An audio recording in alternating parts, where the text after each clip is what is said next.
Hello សួស្តីជម្រាបសួរប្រិមិត្តព្រីភ្លើងបងប្អូនគ្នាថ្ងៃនេះដែរខ្ញុំមកលេងព្រីភ្លើងចាំមើលខ្ញុំបាញ់ឲ្យសាហាវអ្នកនរគ្នាចាំមើលឥឡូវនេះកំពុងតែរត់កាត់ភ្លឹងខ្លីទៅហើយយ៉ាប៉ះគ្នាអាយ៉ាគឺថាបាញ់អត់ត្រូវទេបាទមួយទៀតអត់មួយទៀតអត់មកតកថាអ្នកនរគ្នាឥឡូវនេះយើងកំពុងតែរុំឈាមដើម្បីឈាមបានពេញយើងបាញ់ទៀតអ្នកនរគ្នាឥឡូវនេះកំពុងតែបាញ់លុះទឹកកកអូខេបាក់បែកទឹកកកហើយអ្នកគ្នាឥឡូវនេះអាយ៉ាអេណាមីឃើញអេណាមីហើយកំពុងបាញ់អត់ត្រូវទេយ៉ាបាញ់អាយ៉ាបាញ់អត់ត្រូវទេអញអាចអើយអញជ្រិញហើយណាឥ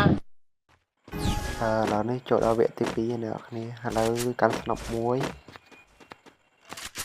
គឺថាចូលទៅបាញ់ហើយអ្នកគ្នាចាំមើលខ្ញុំបាញ់អត់គេត្រូវទេអូខេដាក់មួយទៀតអត់ត្រូវឥឡូវនេះឥឡូវមក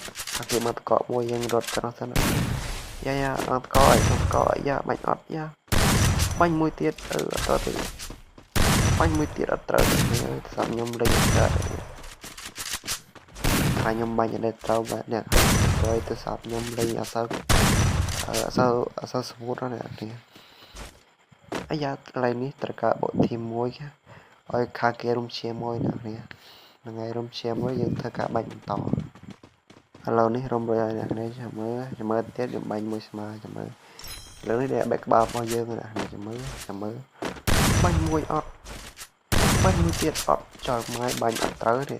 បាញ់មួយទៀតអត់ចូលក្បាលអត់ចូលមកបាញ់មួយទៀតអត់ត្រូវទេអ្នកនេះឥឡូវនេះលោតបាញ់មួយទៀតអត់ត្រូវទេអ្នកនេះបាញ់ទៀតបាញ់ចុះគ្រាប់សតហើយចាំមកនេះដាក់ក្បាល